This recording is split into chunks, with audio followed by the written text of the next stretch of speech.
Didn't that 2 minutes just fly by? I thought, boy. I thought, oh, I'm going to use this 2 minutes to really focus in. Thank you. No, your treatment was beautiful, so thank you. I'm here. I was telling Marilyn that I was glad that giant butterfly was sitting over there today, because I've got a whole bunch in my stomach and they'll probably fly out all over you guys today. But I'm excited to speak to you today, and I wanted to elaborate a little bit on the reading that Damon spoke so heartful to each of you. And this idea has been brewing inside of me about the large questions that we're always asking on our spiritual journey. We're always questioning, who am I, and what is this all about, and where am I going, or what am I doing? And we take that question and we allow it to kind of brew inside of the belly of our being.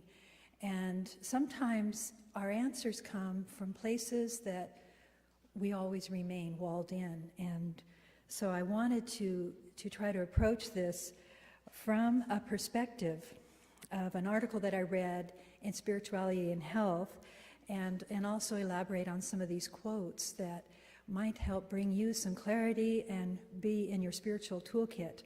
So my class that I've been teaching this year is in fellowship with some brilliant people, and we're studying treatment and meditation, and we're using the book of Ram Dass, Journey to Awakening, and it's in our bookstore. And that book alone is such a treasure because it's filled with beautiful quotes. And so some of the material that I share with you, the invitation is to go look through that book and realize, whoa, some days when we open it, there's your answer through the wisdom of a sage that's already been walking your journey and has an answer for you. So look into the bookstore and enjoy some of the wisdom of Ram Dass.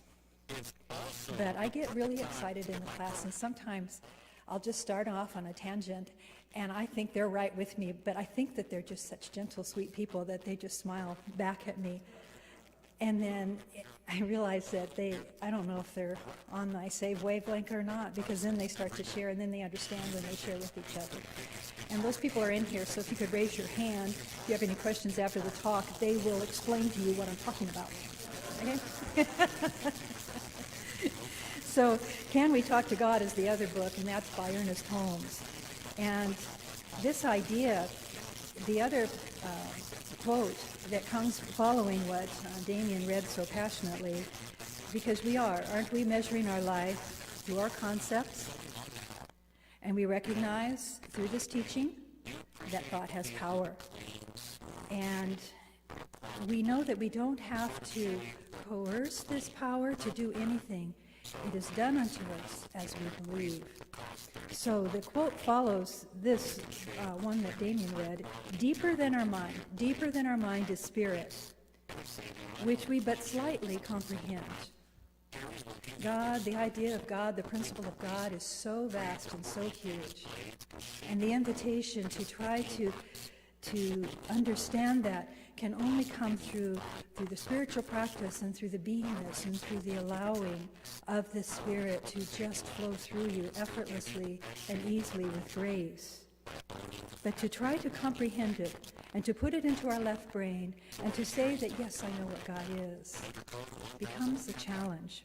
So deeper than our mind is the Spirit, which we but slightly comprehend. From this universal reservoir, a power passes through our minds into action. When the mind is peaceful and still, it catches a vision of this greater good. While the mind is in turmoil and combat, it cannot receive an image beyond the limiting circle of the small measure in which it has been treading around. Somewhere the walls of experience must be broken down. We must learn that we can transcend our previous experience, that behind the finite is the infinite. What does that mean? And so as I'm taking this course and sharing this information, I live in a neighborhood that has this house that has me so curious, because for some reason they have been ripping up the underneath foundation. And I go to work, I'm driving by at 6:15, speeding by at 6:25 if I'm really late, trying to get to work. But there's people dressing up in hazmat suits, and big long tubes are attached to this big tanker that has alarms that you would think was a nuclear warning that are going off. And they're very serious people, and they're doing something. And so I gooseneck it as I go by. I almost hit the people because I'm so curious, what is that? And then I drive on. It's been going on for weeks. They have ripped up all of the foundation in big chunks. And so some people probably all, I know what they're doing. Maybe, and you can come tell me, because I'm still curious, because I'm too shy to stop and ask. But it has been going on, and I have used that as an analogy in our own being, in our foundation of who we are, right? In our foundation of who we are, we have been imprinted in the very soul of who we are, in our upbringing, by the goodness of our parents, or by the lack of awareness of our parents and our ancestors, a way of being in life. And so we assume that that's the way everybody is. And so we create a foundation of who we are, right? We become, pieces of our personality are coming from this deep place inside of us, from the belly of who we are. And this is where our self-esteem and our personality begins to frame itself and form itself. And this is what Ernest Holmes talks to. We become the image within this creation that we have allowed, sometimes without even our own knowing, all the pieces that have built the walls of who we are. And so this has been a curious question to me, because there's so much spiritual wisdom and awakening, and these pearls of wisdom are always coming our way. And I think, Jewel, I've got that, and we digest them, and we take them in, and we do our spiritual work, we do our treatments and our prayers, and we do our spiritual practice, we do our walks. And yet, as we know in class, the triggers can happen. And all of a sudden, we're in a reactive mode. Where'd that come from? And I think about, it's down there deep in the unconscious of who we are. And it is the medium through which all things are created, because it is done unto us as we believe. Oh, I've got a chisel that I could put my hazmat suit on and go down in there and really jackhammer up some of that foundation that I have laid down that makes me reactive to humanity, to the innocence of humanity. Because all humanity has that same reservoir, right? They each have their own. They've had their own upbringing, their own ancestry, their own spiritual, religious dogmas that have been handed down to them. It's an innocence. And yet it has framed us. And we walk amongst each other, triggering or not. Elevating ourselves to see more clearly, or getting really and having to come home and tell Charlie everything, until it feels better, until I come to a revelation of greater understanding. So this is the core we're trying to access. It has also been termed the core essential self, this true self within, this God seed, this God self. The companion to this God seed. That never leaves us. All that is imprinted around our life experience never touches the light, the perfection of the God seed within each one of us, because the seed of God is so perfect and so untainted, and only sees without judgment or harm in all that it sees. So the spiritual practices are one way to continue to access this God idea of who we are, and to allow it to be that which we merge with in communion in our practices. But the questions continue to lurk, and in every sacred scripture, as I pointed to, keeps pointing to there's a deeper self. So every practice is encouraging us, just clear the way. Just clear the way. Use your affirmations, use your treatments, use your prayers, use one another, but clear the way. So something calls us into the depth. So how do you uproot that which we cannot even see, like the foundation of this home? What did they discover that took such drama to tear it down, to break it apart, to pull it away? So I ask you, as I speak this morning, to question the deep roots of who you are, the impressions that are dwelling within you that have been imprinted by the genetics, by your ancestors, by what's called in yoga the samskaras. And I share a teacher of mine, Nishla Devi, she said, to understand what a samskara is, so we take it out of something that you might normally try to say, oh, I know what that is, we're boxed in. Look at it through this description. Imagine the consciousness itself in all its purity as a clear mountain lake, just so pristine, so still, so eloquently beautiful. And you're gazing into that lake and you can see the mirror image of the mountains that surround it. We've all been there in great awe at those moments. This pristine illumination is the mirror of our divine nature, again, the deep God seed within us. While all is still and calm, the mind and the heart rest in this divine nature. We experience love and oneness for all. I mean, it's really hard to conjure up our pity parties when we're in that state of the still lake. There's just such an awe, such a vastness of God experience and love there. But experiencing that pure, pristine consciousness, and then a gentle wind will blow across the lake, and the clear image becomes a little bit wavy. The crystal clear reflection of the light is disturbed, and yet we still see maybe a little bit of a distorted image. We still see a little bit of ourselves there. And then the wind strengthens, and the reflection of the mountain is soon obliterated. And that wind is our thoughts and our emotions. And then all of a sudden, they're so stirred up that the sands from the bottom begin to make it all murky. So the sands, the debris of that which is our upbringing that maybe isn't very healthy for us to see and be. Can you feel that? Can you understand that in your own self? This is suddenly our divine nature is no longer so luminously reflected to us. That's where it goes. It's still there. It's not reflected because we've allowed these emotions and the winds of our mind to stir up and allow this turbulence. After some time, this motion causes the shore to wash into the lake and form sandbars. Our thoughts and feelings form clusters of habitual patterns, tendencies, potentialities. Can you see that?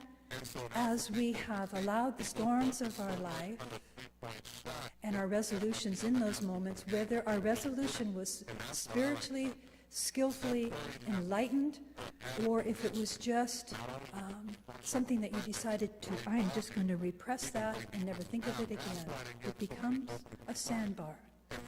It becomes that which other things, when we're triggered later on, hit that wall and allow us to begin the churning of the thoughts again.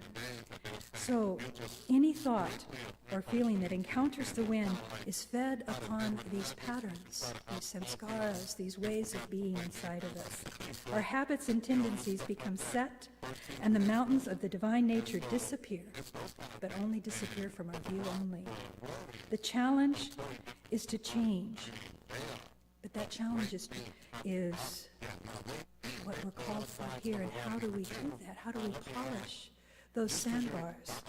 Our consciousness is often looking for a predicted course, right? How do I get out of this? And sometimes we go to our old tools or old habits. We'll eat. I had M&Ms last night in the cupboard right before I went to bed.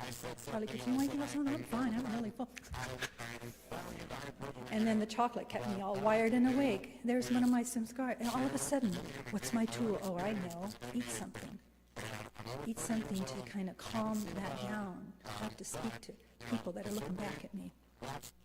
Our consciousness is looking for a predicted course. And it takes a great wind of change to modify the shapes of those samskaras. So all these thoughts and feelings, they're trained by our habits. They have predictable patterns, and which determine how our life is going to deal, whether it's going to be in a place of ease and happiness, or it's going to be so ingrained that it seems impossible to change. and the course seems so threatening.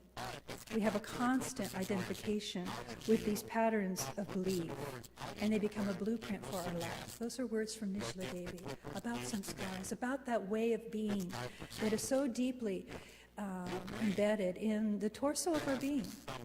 And so you're wondering, well, how do I deal with those?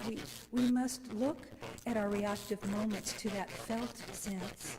The moment you feel something, you recognize the winds are beginning. There's a stirring happening.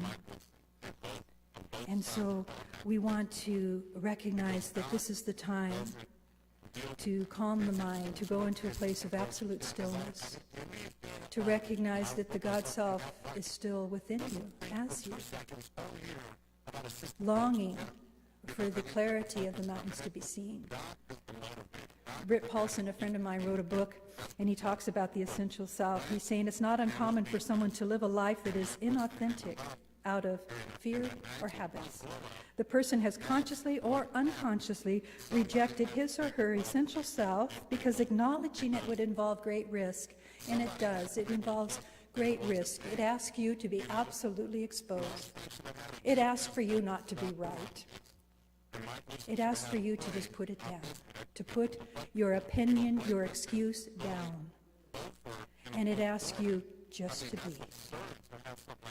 to be so close to the situation that it whirls around you, but you are the steady one, you are the God one, beginning to see it from all angles, and your perceptions begin to drop.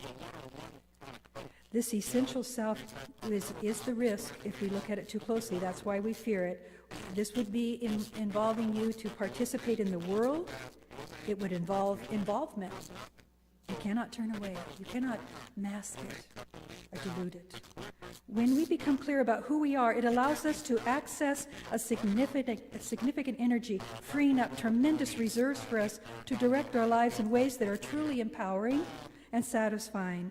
Our inner clarity becomes impactful with others as we naturally move towards activities and pursuits that empower us. Who doesn't want to do that? Who doesn't want to live with those inner promptings that will allow greater harmony in our external world? So the practice for you is to find a devoted practice. Find a devoted practice that your heart calls to you. Not one that is dictated to you or that you find an edge with or an issue with, but you find it. You discover what that is, and you become so loyal to that it calls you home. So you find your spiritual practice, and you remember the self, the big self that dwells within you as you, the self or God. And you live in balance with that. You live in balance until it delivers you to right action. That's what my class has been hearing about, this idea of right action. And what is that? That's a Buddhist principle, but it's also a life principle. I'm inviting you to recognize your reactiveness, your ways of being. And are you pausing long enough to allow right action to be expressed through you as you? You don't allow in right action for your mind to speak louder than your heart. It's important. Because when we go into that felt sense, we recognize our triggers. We recognize, we question, what is this? Where have I felt this before? What is deeply rooted in my unconscious that I cannot see? I'll be elaborating on this in the 10:30 service, more about delving into the unconscious. But right now I'm speaking to the idea of right action. You want to really be in the situation, really be in it, body, mind, and soul. You want to put yourself in the other person's shoes, and this will change that moment into spacious openness, happiness. It will evolve from your right action for all those parties concerned, and it requires your faith that in every moment, your faith that in every moment there is a correct response to whatever is before you. You just need to pause and to question. And you want to seek that deep body, felt sense. Seek the body's knowledge and the wisdom, because remember, those samskaras will speak back to you. They will take you by the hand, and they will help smooth themselves out. I've had so many people come to my yoga classes and they'll just start crying and they don't know why. It is because I say the samskaras are being smoothed away. Those sands that have felt like hard bed are being lifted up into the waters of spirit and drifting away, and you are smoothing out, and the God seed within you is making itself known. Cry and weed and welcome the God within you longing to be expressed. So some of these tools that I want to share with you is from the unconscious mind. Remember, we have these things of rooting tulips. Jung and science mind both say the unconscious mind is a creative source of all that evolves into the conscious mind, into the personality of each of us. Our strength and qualities lie in this realm. So a lot of strength. We can turn from the source of power within us, this deep foundation. We can turn from it, placate it, ignore it, alcohol it, drug it, whatever it is. But it's there inside of you, longing to be your core strength, your core essential self emerged. So as I read through some of these tools, this article, again, was this author, Kevin Anderson. He talks about it's because we live in divine brine. He calls it divine brine. We're pickled. And another analogy that I thought was really good. He said, he starts off his article saying, sometimes I get a little wacky in my psychotherapy office. Occasionally I ask patients to imagine a big garlic pickle on my couch. What do you want help with? I asked the pickle. Well, Doc, it says everyone tells me I smell and taste like garlic all the time, and it's just getting unbearable. So I asked the pickle, well, do you suppose your problem has anything to do with the fact that you're always floating in garlic-flavored brine? So when we ask these questions, what is happiness? What is my dharma? What is my truth? What is my soul calling? And we drop into the brine and we try to find our answer by swimming in the brine. And so some of these might resonate with you. If you have in your brine, or in that place within you, the disease of the comparative mind, isn't that a nice way of saying judgment? You find, and this is a spiritual tool I invite you to take home with you, because you can take your journal and go through scripture or some of your favorite books and just write the ones that give you a felt sense when you read them, when the quote just bathes you in its juice of God, not garlic. Okay, so the comparative mind, this judging mind. This is a quote from Anthony Rapp. He said, "There is only one of you for all time. Fearlessly be yourself." The Buddha said, "Whoever envies others does not obtain peace of mind." If you have the experience, the dis-ease of forever pursuing happiness, the Dalai Lama says, if you want others to be happy, practice compassion. If you want to be happy, practice compassion.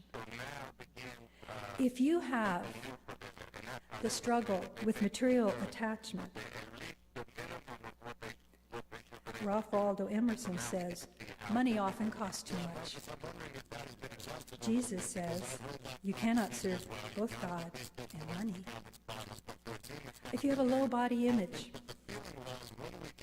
this is such an interesting one, because we become the comparative mind and the envy of others by looking at other people, because we're not allowing the mirror that we look into to be the perfect mirror of God. Swami Satchidananda, years ago, I remember him saying that we fracture the mirrors that we look upon ourselves in, and we go, look how ugly I am, how distorted I am. And look how perfect they are, because we look at others with their whole mirror. And we're only taking pieces of fractures. So in this one, your body image, There is a constant sense that our bodies cannot measure up to perfection, can rob us of profound gratitude that we can feel for the natural miracle with which we are most familiar with our own body. Your own body is such an amazing miracle. I am just in awe of the healings and the transformations of people and their bodies. Henry David Thoreau says, I stand in awe of my body, as we all should. And Rumi says, know that the body is like a garment. Go seek the wearer of the garment. If you suffer from low self-esteem, I want you to recognize and remember that you already contain everything that you long for. But if you suffer from low self-esteem, St. Teresa of Avila says, settle yourself in solitude and you will come upon God in yourself. Settle yourself in solitude and you will come upon God in yourself. Julian of Norwich says, between God and the soul, there is no in-between. Oh my gosh, between God and the soul, there's no in-between. Maharishi says, your own self-realization is the greatest service you can render to the world. If you suffer from shame, the Buddha says, you, as much as anyone in the entire universe, are deserving of your love and your compassion.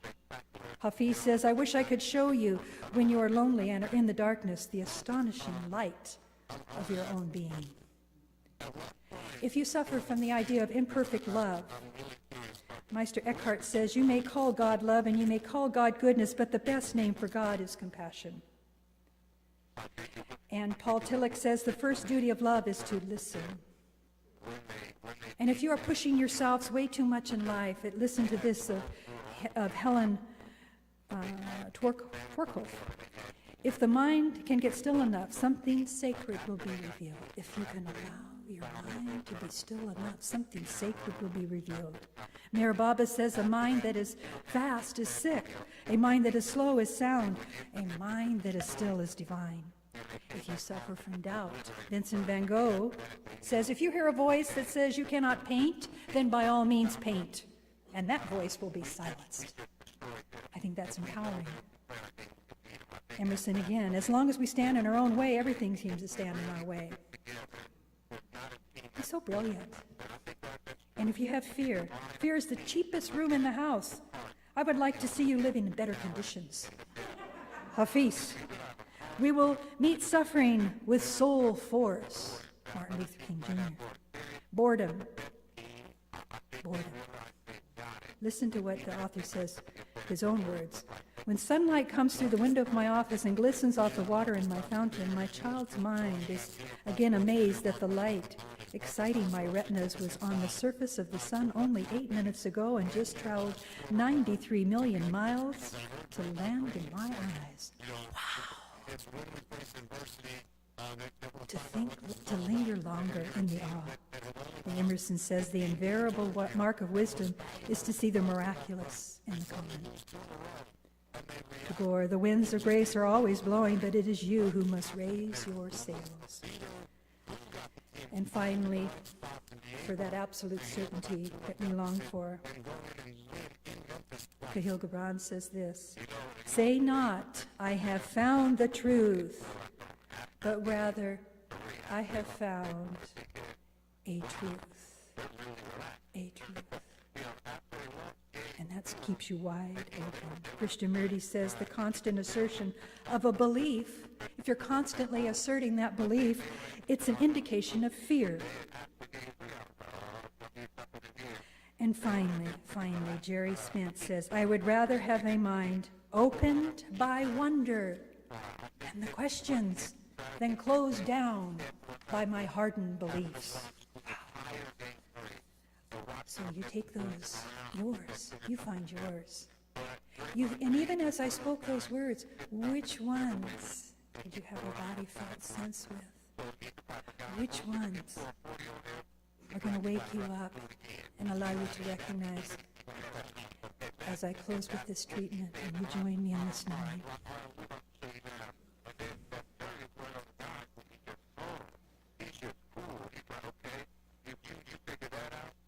The stillness.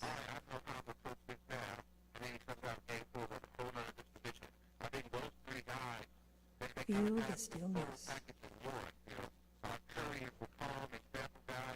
drop in with your whole self, sensing the absolute balance of your mind, your body, your soul. You came here today to answer the questions that are brewing in your heart, and to recognize that there is only one God, one love, all answers, all true answers. Return us to this union with the one. So for each and every one of you here, I recognize that from this moment forward, you will find the words that speak to your heart. And you've already found your true essence by simply allowing yourself to dwell in the stillness and the soul of God. And when you hold yourself there, each and every one of us, our lives blossom into greater awe, greater glory, greater truth, greater compassion. And as we walk in friendship with God in this way, this love, this light shines forth and touches our world in every way. So no longer are the triggers causing our experience to be less than this moment. We are awakened. We are illumined. Thank you, God. For 8 years. 77 years later, we're still a co-op. And we still search for the best deals on the best outdoor gear around. The only grocery sale celebrates our history.